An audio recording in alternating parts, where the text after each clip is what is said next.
Coming up on 2020 on ID. A popular teenager walks into the grocery store where he works, but he doesn't walk out. Where'd he go? There's somebody who knows exactly what happened. No body, no weapon, but there was a murder and a revolving door of suspects. Stock boys with a past. One admits he was there. I hit Brian a few times. I thought I knocked him out. So why is this man behind bars? I'm not a criminal. It's all made up. And what secrets does this town hold? There are rumors that Mario Cacharo was selling drugs. I think he coerced my son to working for him, and things got out of hand. Families fighting for their sons. That is a big cover-up, big time. There was no DNA, no witnesses, and no motive. And a blood-sniffing crusader takes us inside a cold case. Push his hand like this. Interrogation tapes and new evidence, she says, points to the real killer. Comes up behind him like this and cuts his throat. Mystery in a small town. Welcome to 2020 on ID. I'm John Quinones. It's a tragic story that happens all too often. A well-liked kid heads off to a very familiar place and is never seen again. But what makes the case of Brian Carrick even more haunting is the belief that he was harmed by someone he knew, and lingering questions of whether the man behind bars is the real killer. As Ryan Smith first reported in 2014, this twisting tale of rumors, a recanted confession, and the untimely death of a central character has left a small town with relationships shattered and more than one family broken-hearted. The village of Johnsburg, Illinois, the essence of small-town America, a flag-waving heartland some 50 miles outside of Chicago, a conservative community where tradition reigns and nostalgia is embraced. Some call this Mayberry of the Midwest. There's a lot of farms out there still, and then there's some subdivisions that have crept in. You got the grocery store, bowling alley. Very simple, very just kind of easy. But Johnsburg is also a village with a secret. A lingering, unsolved mystery that still has people talking. I can't really think of a bigger news story. I would say everybody had an opinion. I think there's somebody who knows exactly what happened. What happened to Brian Carrick, a likable 17-year-old high school junior who one Friday night in 2002 vanished from inside the grocery store where he worked as a stock boy just 5 days before Christmas? Amanda Marazzo covered Brian's disappearance for the Chicago Tribune. He was excited about Christmas. There was no indication for him to run away. His father, William Carrick, an electrician, says his youngest son was always by his side. Wherever his dad went, his dad said he'd be in his hip pocket. He's an entrepreneur, started making money very early on shoveling snow. What kind of person was Brian? From all accounts, he sounded like he was funny and he was goofy and he was a smart aleck. There's a story where the one sister read about how he had read her diary out loud to the family one time. Oh. So that, so he was goofy. Just like a little brother, right? Just like a little brother. Yeah. And he loved Val's Foods, the village's only grocery store, directly across the street from the Carrick home. Val's co-owner, Jerry Cacharo. He was smart that you don't have no idea how smart he was. If you tell him to do one thing one time, say, this is what I want you to do. Next time he'll tell you what to do. So he was a go-getter. If there were more people like Brian in this country, there'll be a beautiful future of our America. In Johnsburg, everyone knew the Carricks, the hardworking Irish Catholic family with 14 children, Brian the 11th. Parents, when they got married, said, God, give us as many kids as you want to give us, and we'll take them. Describe the Carrick family for me. What were they like? They, all very nice people. One of the sisters said they didn't have the best clothes, and they didn't always have school supplies, but they had a lot of love. That December 20th was Brian's day off, but he went to Val's looking for a co-worker, passing his brother Eddie, also a stock boy, on the way. Eddie was going out to get the carts from the parking lot, and Brian was walking into the store. He never saw his brother after that. The next day, his mother, Terry Carrick, received a troubling phone call. Brian hadn't shown up for work. She knew her son would never miss work. That was his life, was going to that store. She went upstairs, he wasn't in his bed. she knew immediately something's wrong. Within days, Johnsburg was reeling in disbelief. This was not the kind of town where people just went missing. Johnsburg's so safe and such a small family, church-oriented community, and then to have something like this happen is just very hard to take in. Supporters gathered at a vigil for Brian, walking the same route he walked to work, across Johnsburg Road. His mother, Terry, the strong matriarch, shaken. Horror, the torture of not knowing, where he is or what's happened. It's every parent's worst nightmare, and I guess we're living it. As weeks passed, no one knew if Brian Carrick was dead or alive. Johnsburg police were involved, Illinois State Police became involved, the FBI became involved. People were searching the places where Brian might go. They had a search dog. They had psychics would come to Terry's front door and try and tell her where he might be. Val's Foods posted a $25,000 reward. Grocer Jerry Casharo's daughters, Julia and Joanne. I think some people would look at that and say, they're putting up $25,000 for somebody who works for them. Not a family member, but an employee. The Carricks needed it. They didn't have the money. We were desperate to try and find what happened to him. The Carricks and the Casharos, two of Johnsburg's most well-known families, friendly for nearly 20 years. Almost half the Carrick kids had worked at Val's. When they used to come into the store, my dad used to measure them, and basically as they grew every year, he would mark it, and so he knew all the kids and keep track of them all. So, I mean, those kids were very dear to my dad, especially. I understand you have a picture of him in your wallet. Definitely. Can you show me? Sure. This is a beautiful You're kid. still carrying this picture in your wallet. Right. Of this young man who worked with you as a stock boy. Right. Why do you carry his picture with you? Because to me, he was like a son. He would come in there on his day off all the time. He would come in, and if he saw a line of people, even though he wasn't on the clock, he'd jump in there and start bagging groceries. And, it's like you don't really find kids like that. He's one in a million. What was your dad's reaction when he went missing? He was heartbroken. He cried. He cried and cried. An early break in the missing persons case revealed blood evidence in and around the grocery store produce cooler. News no one wanted to hear. Drops, spatter, smears, a bloody fingerprint, Brian's blood. What heartbreaking mystery did the family's grocery store hold? What was your reaction when you heard that police found blood in the produce cooler? I think then immediately it's like, well, who did it? Everybody was just like on edge. Police questioned everyone, including 3 stock boys, Shane Lamb, Rob Render, and Mario Casharo. 2 of them have criminal records. But police quickly turned their attention to the one with no priors, the boss's son, 19-year-old Mario, Jerry's heir apparent. Are you kidding me? You guys were shocked at that point. Yes, completely shocked. Mario's really one of the nicest, kind, intelligent, funny, just a sweetheart.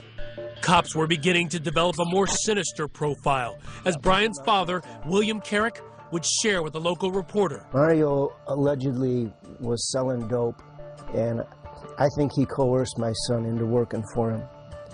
And somehow, things got out of hand. There are rumors that there was some things going on at the grocery store that shouldn't have been going on. Tell me about that theory. The story is that Mario Casharo was selling drugs and that he would use some of the kids in the grocery store like Brian Carrick to sell the drugs. And Brian Carrick, being the sweet kid that he is, wouldn't always collect the money. Authorities were convinced that the boy who freely gave away pot was a victim of foul play. They believed he was killed over a $400 to $500 drug debt he owed Mario.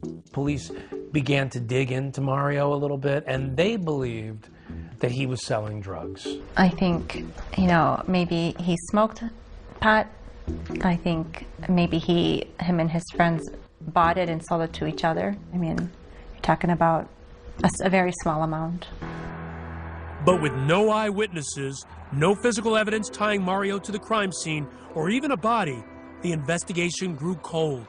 And so did the bond between the Carricks and the Casharos. The relationship had gone sour, and then one day my dad said that Mrs. Carrick had come in the store, and she kind of turned her back to him when he approached her to say hello, and that was the last time she ever spoke to him. But for Mario, life was moving on. Mario Anthony Casharo. Here he is receiving his degree in finance from Illinois State University 3 years after Brian's disappearance. But for the Carricks, no closer to any answers, it was as if time stood still. Hey, Mario. Mario joined the family grocery, worked as a manager, and helped build the business. That was not the only store that he was going to have. It was always going to be 2 stores and 3 stores and 4 stores. That grand plan would never happen. Mario's world was about to collapse around him. A break in the case. This stock boy, Shane Lamb, would change everything with a tale of violence in the produce cooler the night Brian vanished. I hit Brian a few times. He was bleeding from his mouth. I thought I knocked him out. Where's Mario when you're doing this? Right in the doorway. What did happen to Brian Carrick? Stay with us.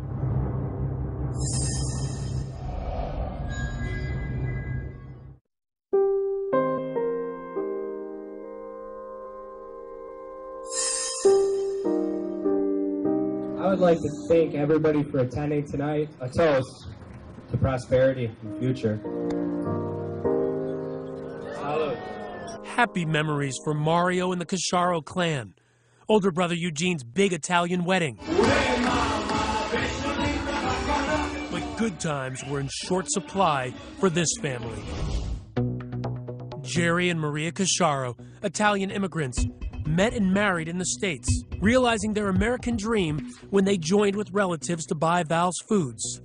You know, he didn't have anything given to him. He came to this country, built what he had from the ground up.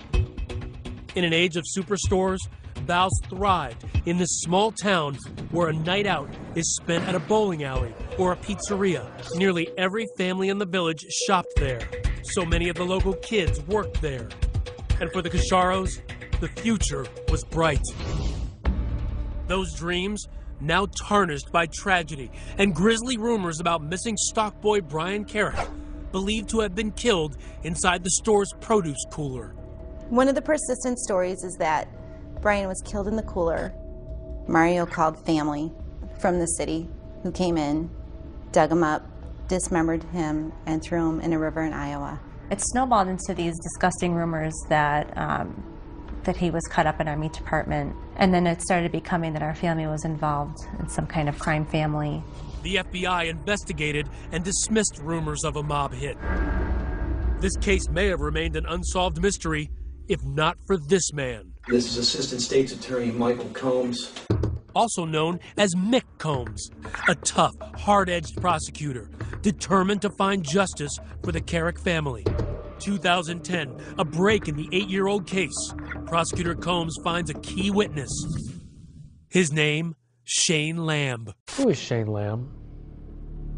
Shane Lamb, he's got a criminal history. He grew up rough. I think he's a very tragic character in all of this. A stock boy at Val's who worked alongside Brian and Mario. A 5-time felon with a rap sheet that included attempted murder at just 14. He repeatedly denied knowing anything about Brian's disappearance to authorities. 8 years later, in jail facing up to 12 years on drug charges, he was ready to talk.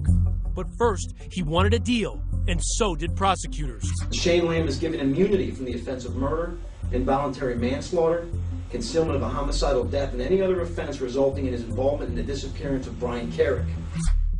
With this deal, Shane escaped all charges related to Brian's death and a reduced drug sentence. All he had to do to get the deal, tell his story. And that led police to Mario. What exactly did Mario tell you? Pretty much to talk to Brian, try to intimidate him into getting the money. How were you to intimidate him? Talk to him. He never came out and said go kill him or anything like that. A controversial deal, awarded to a man who admits he was the likely killer, and Mario the mastermind. According to the prosecutors, Mario knew what he was doing by bringing Shane Lamb in and using him as a tool, as an enforcer, as the muscle to get what he wanted. Shane was off that night, at a party getting high. He says Mario called him to come to the store. Brian owed him money, and he wanted it back. Mario wanted Shane to talk to him. It was time for him to pay up. Went over there, told Brian what's up with the money you owe him, I had to pay him at least some of the money back. We got to arguing. Mario said I was getting too loud, going to the produce cooler right there. Shane says he demanded the money from Brian, but Brian resisted. Shane lost his temper. Things turned violent. I hit Brian a few times. He was bleeding from his mouth. He fell out. How hard you hit him? Thought I knocked him out. That was it. Where's Mario when you're doing this? Right in the doorway. Knocked unconscious, not sure if Brian was dead or alive, Shane says Mario told him to leave the grocery store. He said, go ahead, I'll handle this. I left, went back to a party. Armed with Shane's version of what happened, prosecutors arrest Mario for killing family friend Brian Carrick. A small victory for Bill Carrick, reminded daily of the store across the street on Johnsburg Road, a moment Terry Carrick would not live to see when she died in 2009. For the Cacharo family, it was a moment of utter disbelief. I wanted justice for the Carricks, but they got the wrong guy. Mario and Shane, the mastermind and the muscle, according to the prosecution's theory. Though Shane says Mario never laid a hand on Brian, never ordered him hurt, prosecutors insist he's guilty of the rare charge of murder with intimidation. To them, just by uttering the words, "Talk to him," Mario Cacharo sicked a weapon of destruction on Brian and was responsible for everything that followed, including Brian's murder. Had you ever heard of this kind of charge before? No. Had it ever It's been very used rare. before? From my understanding, it hasn't. An aggressive move, the charge never before used in Illinois state history. Mario pled not guilty.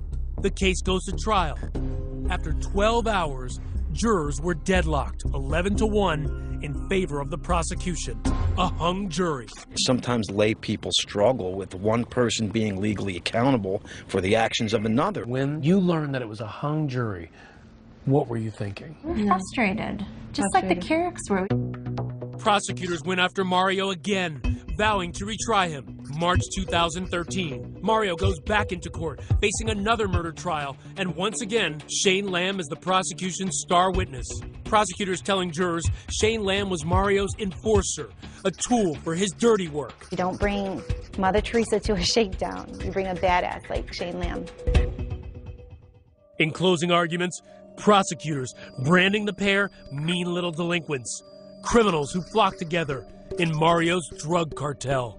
So this is a narrative the prosecutors are building so that people can see Mario as some dangerous, nefarious figure. Well, I mean, if you have evidence, then you stick to the facts and you say, okay, here's his DNA, here's his blood, here's, the timeline. They didn't have any of that. No. So they had to dirty him up a little bit.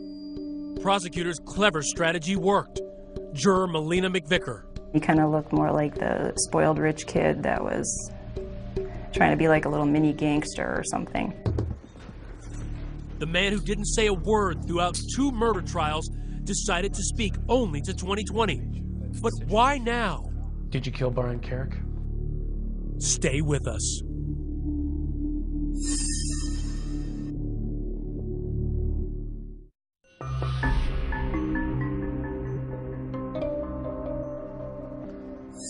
After 12 years and 2 murder trials, there has finally been a conviction in the murder of Brian Carrick. But questions remain. And now the man behind bars for murder tells what he says really happened and what didn't. Once again, Ryan Smith. Mario Cacharo sits inside one of the toughest maximum security prisons in the country, Menard. Over a century old, the notorious and the deadly have been here. Remember him? The serial killer clown, John Wayne Gacy? He did his time here. And now, it's home for Mario Cacharo, which is where William Carrick believes he belongs. Everything I've heard about these maximum security prisons is bad. I guess he's earned his place. The college graduate and budding grocery store magnate, now a convicted murderer, shackled and chained to the floor. Brian Carrick's family believes that you belong here. If allegations are repeated over and over and over again for, say, 7 years, you begin to believe that it's a fact. The Carricks believe that you know where Brian's body is. It's sad that they think that. It's sad that that they would ever think something like that. And I really hope that we find Brian. A toast to Mario before every family meal. The welcome of Mario in the very near future. I'm not a criminal. Nobody in my family's ever even been in handcuffs. I'm the first. And that includes extended family as well. Mario says Brian Carrick was a loyal employee and they had a good relationship. He was a good guy. Good family. He worked hard. One of my favorite co-workers. 12 years later, and Mario still remembers December 20th, 2002. Just 5 days before Christmas, the store packed with shoppers, filling their carts with all the makings of Christmas dinner. It was Brian's day off, but he showed up that evening around 6:30 asking for another stock boy, Robert Render. Brian suspected Rob was stealing alcohol from the store. Jacob Keppel, now a tax accountant, was once a stock boy too. In the weeks leading up to Brian's disappearance, Rob was under suspicion of stealing alcohol from Val's. And I was present for a conversation between Brian and Rob in which Brian stated to Rob, I know you've stolen alcohol from here in the past, and if I catch you doing it again, I'll turn you in. And what did Rob say back to him when he said that? I don't think he did have a response. Brian was looking for Rob Render and had asked me if I seen him, and hey, where is this guy? And I paged him, and that was the last time I seen him. After seeing Brian, Mario says he picked up a pizza nearby, sharing it with employees in the break room, clear across the other side of the store from the produce cooler. That's his alibi. Mario says he helped close the store, as usual, at 8. Both the defense and prosecutors believe Brian was murdered before closing time. Did you kill Brian Carrick? Absolutely not. Are you responsible in any way for his death? No. As for the prosecution's claims that the man who put him in prison with his testimony, Shane Lamb, was called to the store that night to talk to Brian. So this is important because police believe that sometime you call Shane Lamb. Did you ever call him? No.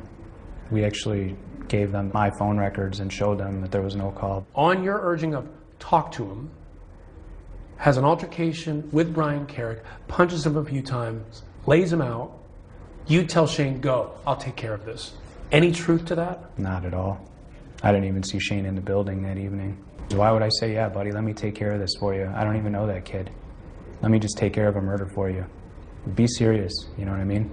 He questions why anyone would believe he'd take a murder rap for Shane Lamb, who'd only worked at the store for a few months after a 2-year stint in juvie for attempted murder.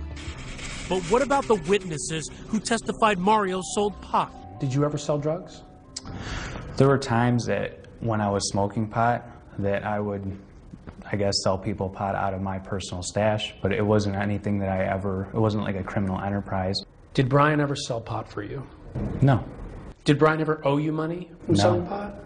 No. So this claim about him owing you $400 or $500, and that's why you had Shane talk to him? It's all made up. They took something that's very small amounts of marijuana and made it seem like it was a huge criminal enterprise. They actually went so far as to say I was a drug cartel and kingpin.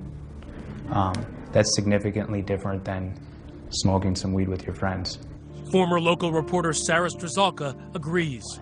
There were multiple people who got up on the stand and said that they had bought, pot from Brian or bought pot from Mario or whatever it may have been. But this wasn't a cartel. It wasn't some big drug empire.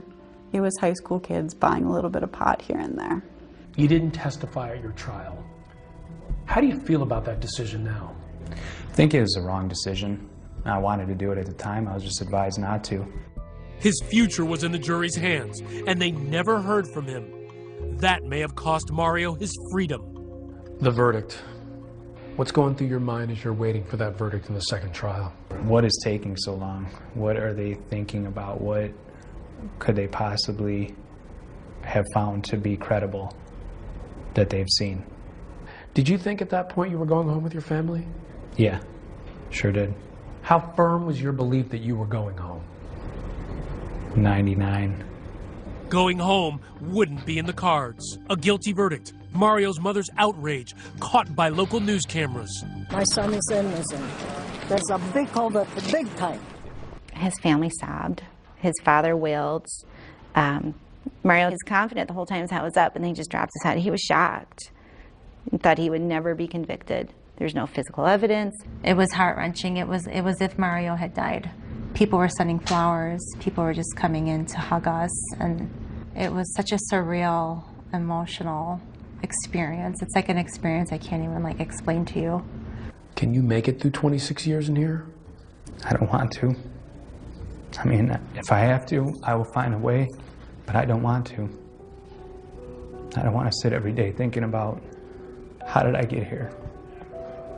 Because I don't have the answers. You know what I mean? Next, enter this woman.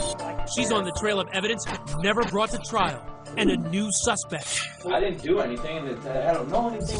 Render comes up behind him like this and cuts his throat. Stay with us.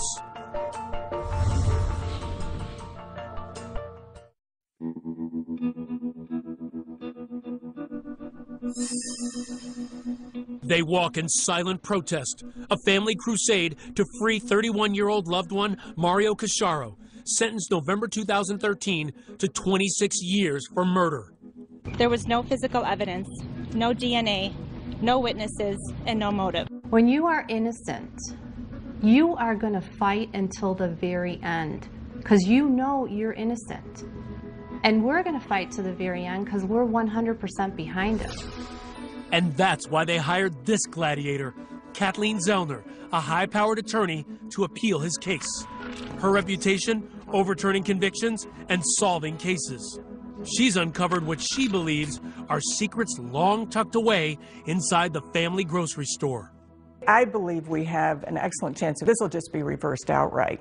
According to Kathleen, the trail of evidence, potentially so explosive, it may set Mario free. She believes the evidence leads not to Mario, not to Shane Lamb, but to one man, Rob Render, an early suspect in the case, that stock boy Brian accused of stealing alcohol from the grocery store, and the one Brian was looking for the day he vanished. What do we know about Rob Render? Another troubled soul. He's just had a lot of problems, a lot of drugs. For Kathleen, the case begins with the physical evidence, the blood at the crime scene. Rob Render's blood was there, and his was the only blood that was ever found aside from Brian's. We know that Rob Render and Brian Carrick had an altercation because both of their blood is right there at the crime scene. For her, the crime scene tells the story. Look at these photo exhibits. While Brian's blood is in the hallway leading to the cooler, Rob Render's bloody fingerprint is on the cooler door handle. And inside the door, more of Rob Render's blood. When police questioned Rob, he insisted he wasn't there. I didn't do anything, and I don't know anything. It's like, it's just... They asked Rob, if he wasn't there, why was his blood? Maybe I cut my finger. Hey, who knows? Maybe I bit my nail so bad because I do that it bled a little bit, and I put my thumb in the door. There's no way that this amount of blood could have been left by Rob Render by biting his nails. You'd have to be a hemophiliac. You'd have to have a clotting disorder. And for Kathleen, the motive. Brian turned in Rob for stealing booze, ridiculed him at work for being weak. And according to Jacob Keppel, another stock boy in the store, Rob was in debt to Brian for pot.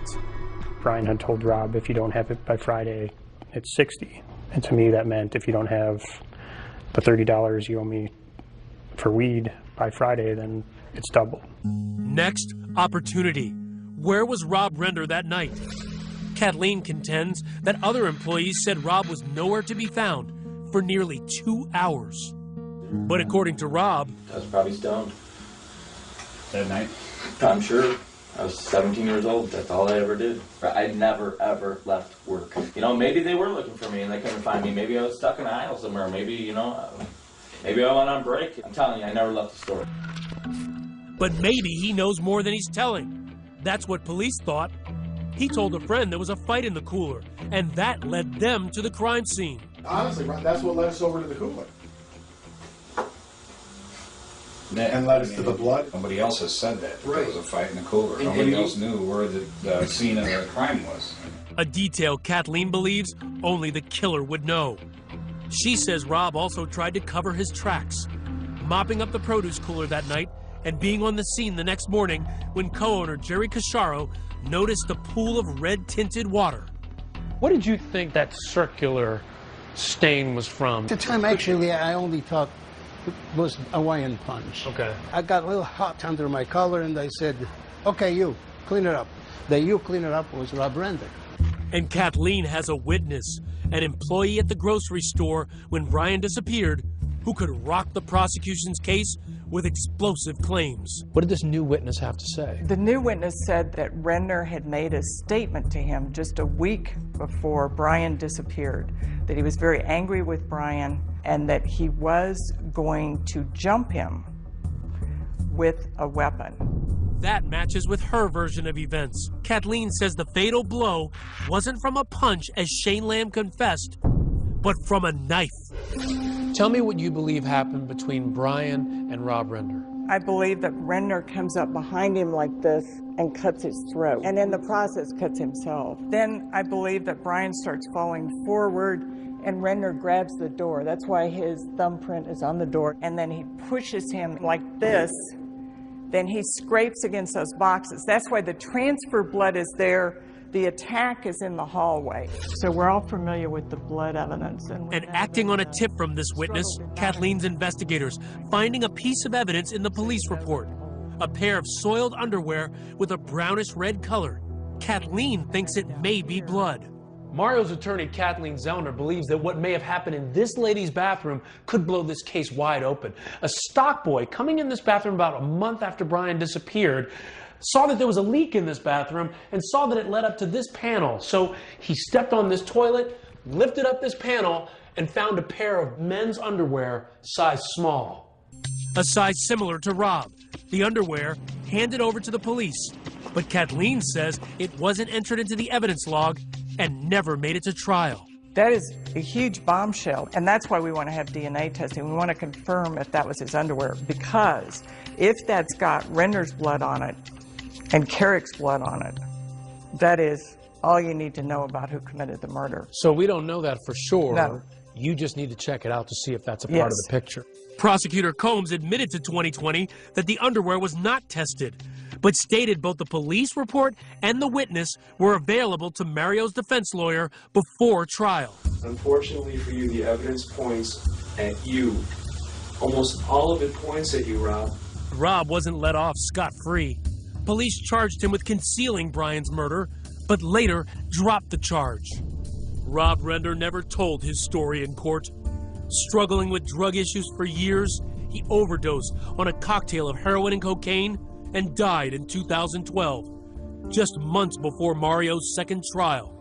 Mindy Lindholm, Rob's older sister, passionately defends her brother. She claims he would never hurt anyone. The premise that my brother could have possibly killed Brian over $30 or over him telling on him or anything is ridiculous to me. My brother having an explosive temper is absolutely ridiculous. If he did, I would think that he would have a violent record. I would think that he would have arrests such as Shane did for violent things of violent nature. He had criminal thefts on his record for things related to his drug habit. Mindy also questions how it would be possible for her brother to kill Brian Carrick and dispose of his body without a trace.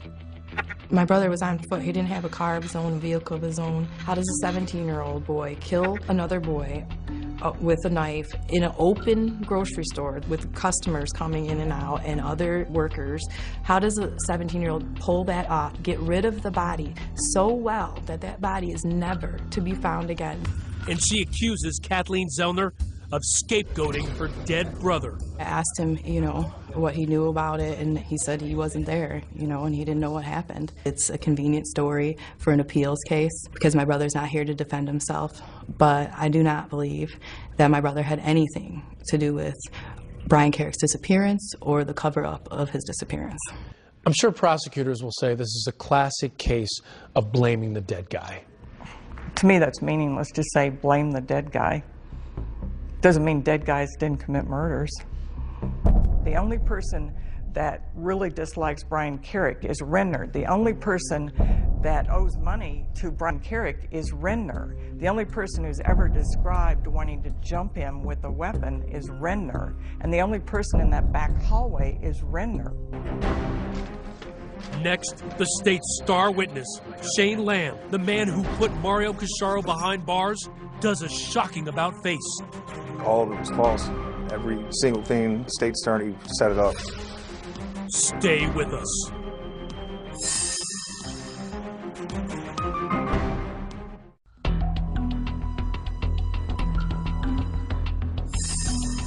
September 30th, 2014. A dramatic development in the Mario Casciaro case. The man at the center, the state's star witness whose testimony helped send Mario to prison, now says it was all a lie. Shane Lamb sat down exclusively with 2020 with a stunning confession. Why are you coming forward now? Because Mario was in there for 26 years for something he didn't do. I didn't have anything to do with this. Mario didn't have anything to do with this. He doesn't deserve to be in prison. And it's safe to say that he's serving 26 years in a maximum security prison because of your testimony. Yeah, that's right. He said he was coerced by a prosecutor hell-bent on putting Mario behind bars. What do you want to say about your testimony today? All of it was false. Every single thing, the state's attorney set it up. He's talking about Assistant State's Attorney Michael Combs, saying he forced him to place Mario at the crime scene to get that immunity deal, the one to avoid being charged in Brian Carrick's death. Shane says his back was against the wall. I was arrested for cocaine charges. My offer was 12 years. They said that I'd be indicted for murder if I didn't cooperate. And it came down to him or Rob Render. He said Rob Render was in Lake County Jail.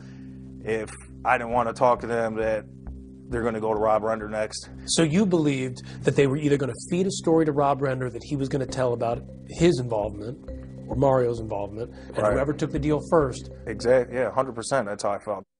Here he is giving his statement. But according to Shane, what you don't see before this point, before the cameras roll, he makes allegations that Combs sat him down for an hour without his lawyer, telling him what to say point by point. On December 20th, 2002, Mario Casciaro never called you to say, come to the store and talk to Brian Carrick because he owes me money. Never. You weren't his enforcer? No. Did you guys ever get into a fight? No. You never punched him 2 or 3 times, knocking him unconscious? Never. And then Mario never said to you, get out of here, I'll take care of this? Never. Never happened. Explosive allegations, especially if true. But there's a problem. Shane Lamb has a long history of lying, along with a lengthy rap sheet. You're a 5-time felon. You spend a lot of your life in and out of jail. Can you understand that people are going to say, well, how can we believe him? You know, they believe me enough to use my testimony to put him away. But now, since I'm telling the truth now, they're going to say I'm lying. And this, if Shane is to be believed, why would a prosecutor risk so much? Why would he put his career on the line, threatening you, just to put Mario in prison? I don't know why a lot of people do not like Mario for some reason in law enforcement. That's a question we put to Mario himself. Police took the stand and talked about how you were arrogant in talking to them. I don't feel I'm arrogant. Do you think that you're sitting here maybe in large part because they just didn't like you? This isn't a popularity contest. This isn't the senior prom. This is my life. If I'm sitting here because they don't like me, then I shouldn't be here.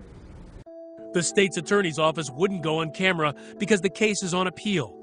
In a statement to 2020, Prosecutor Combs denied coaching Shane Lamb out of the presence of his lawyer, calling it unworthy of belief, untrue, and too far-fetched. You know, as I hear you today, I think, what do you have to gain from all this? I have absolutely nothing to gain. The only thing that can happen to me right now is them recharging me for murder. I have everything to lose right now. So you have nothing to gain, everything to lose. Is that why you think people should believe you? 100% they should believe me. It's the truth. How does this change your defense of Mario? It dramatically changes it. The witness statement about Renner's plan to attack Brian Carrick, combined with Shane Lamb recanting everything, he was the whole case. I mean, he was the only person that was responsible for Mario being convicted. But then, who killed Brian Carrick? All 3 stock boys tell a different story. Shane Lamb now says he was never at the store that night, and no co-workers placed him there either. Mario Casciaro claims he was eating pizza in the break room. And before his death, Rob Render proclaimed his innocence. And Brian Carrick's body has never been found. Where'd he go? People don't disappear. People don't just get sucked up and disappear. And that's the part that's why we're talking about it. It's so unfair to that family that they still don't really know. But for Shane Lamb, one thing is clear. He is willing to spend the rest of his life in prison so that Mario doesn't have to. And he's in Menard right now, one of the worst prisons in Illinois, for 26 years, and I just feel like they let somebody make up testimony to get him locked up for 26 years, and he's sitting there and he can't do anything about it. I'm not going to have it on my chest anymore. You were the one who put him in Menard. I was, but I was following what they wanted me to say. They just wanted to close the case. It seems like this weighed heavily on you. It did. I don't want to be the reason that he's doing 26 years. If, you know, Mario is watching this, I just want to tell him I'm sorry. His family, I'm sorry. If you feel so deeply about it now, where was that feeling when you were telling the story that put him in prison? At first, you know, I don't care how tough you think you are, you know, it doesn't seem real until somebody gets convicted. I'm happy that he's finally telling the truth. I wish he would have done it at the trial, so that way I wouldn't have been subjected to this, because this changes your whole life. Are you losing hope? When you sit in here, it's hard to be optimistic. Every day that goes by is another day that I'm not with my family. Oh, God bless Mario. My dad's 79 years old. I don't know how much longer he has left. And every day that goes by, I'm missing out on that. You're missing out on being with your family.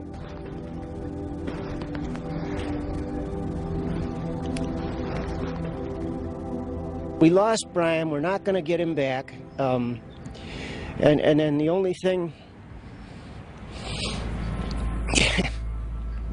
I can hope for is that I'll meet him again someplace. Two families in pain and seeking justice for their loved ones. But has justice been served? Where Brian Carrick is remains the mystery on Johnsburg Road.